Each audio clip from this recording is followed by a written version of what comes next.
देखिए chemical tankers में ना दो चीजें बड़ी इंपॉर्टेंट होती हैं जो कम लोगों को पता होता है। एक आपको पता होना चाहिए सर्टिफिकेट ऑफ फिटनेस, ठीक है ना। सर्टिफिकेट ऑफ फिटनेस के अलावा जो सेकंड चीज इंपॉर्टेंट है वो आपको पता होना चाहिए P&A मैनुअल।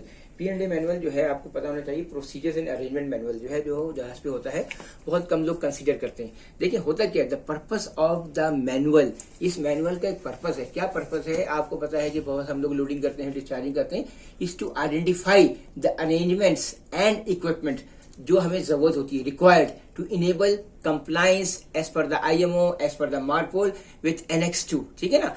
और क्या चीज है, जैसे पता है NX1 ऑयल का है, आपका NX2 आपका केमिकल का है, फिर आपको पता है नॉक्सियस लिक्विड बल्क इन पैकेट फॉर्म है, फिर सीवेज है, गार्बेज है, एयर पोल्यूशन है, ठीक है सब। एंड होता क्या, and identify for the ships officers for all operational procedures with respect to the cargo handling, उसमें tank cleaning, slopping, deslopping, handling, residue, ballasting, deballasting, समझ ये सब चीजें होती हैं। इसमें क्या है, master shall ensure that no discharge into the sea of cargo residue और रेजिड्यू, मतलब ये सब नहीं होना चाहिए। और क्या चीज है, मैनुअल जो है अप्रूव्ड होता है एज पर द क्लास। अब जैसे आपकी क्लास लॉयड्स है या आपकी रीना है, ठीक है ना, in the behalf of the administration, ये सब चीजें होती हैं। थोड़ा सा मैं आपको दिखाना चाह रहा हूँ, ये देखें सब, ये आपने देख लिया, ठीक है सब। ये आपके सारे इसमें डिफरेंट सेक्शंस हैं, फिर आपके मेन फीचर्स हैं, ठीक है सब। उसके बाद आप ये देखें description of the ships, equipment and the arrangements हैं, ठीक है। उसके बाद आप ये देखें बेलास्टिंग, डी बेलास्टिंग के बारे में है। उसके बारे में आप देखें कार्गो टैंक क्लीनिंग वगैरह के बारे में है, ठीक है। ये सारे आपके डायग्राम्स हैं। पंप्स की स्पेसिफिकेशन है, नाइट्रोजन सिस्टम अगर है ठीक है, नहीं है तो ठीक है। उसके बाद जो आपका आगे आगे कार्गो पंप्स वगैरह का पर्जिंग सिस्टम वगैरह का है। बेसिकली ये एक तरह का वो होता है बाइबल, आप लोगों को इसके बारे में पता होना चाहिए। और इसमें सारे जहाज की डिटेल्स वगैरह भी होती हैं, और आपका जो है amendments to according to the MEPC, ठीक है ना, मैरीन एनवायरमेंटल प्रोटेक्शन कमेटी। कुछ चीजें मैं और बोलना चाहता हूँ। देखें होता क्या है, in addition the manual together of the ships cargo record book, ये भी हमारे पास होना चाहिए और हमको पता होना चाहिए। आप लोगों को मैं बता रहा हूँ, ठीक है।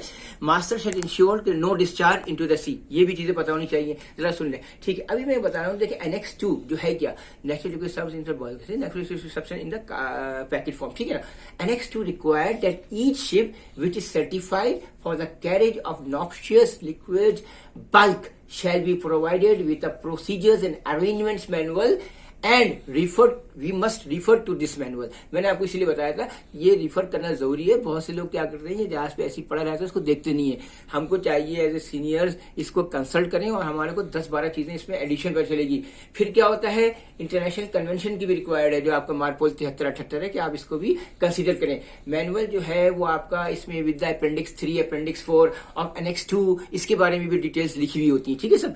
Manual has been approve always by the administration. In addition, this manual together with the cargo record book and आपका हमारे पास जो इंटरनेशनल सर्टिफिकेट ऑफ फिटनेस होता है for the carriage of dangerous goods, जो कि हमें चाहिए होता है केमिकल टैंकर्स के लिए, will be issued by the administration to control the purpose in order to insure that full compliance, मतलब हमारे को फुल कंप्लायंस करना है। अदरवाइज आपको अगर ये सब चीजें नहीं होंगी तो आपको सर्टिफिकेट ऑफ फिटनेस जो है वो इश्यू नहीं होगा और फिर आप जो है कार्गो कैरी नहीं कर सकते। सब है बहुत सारी बातें, मैं आपको 1 घंटा बोल दूं, मगर ये एक स्मॉल वीडियो है जो कि व्हाट्सएप पे शेयर कर सकें। Thank you sir.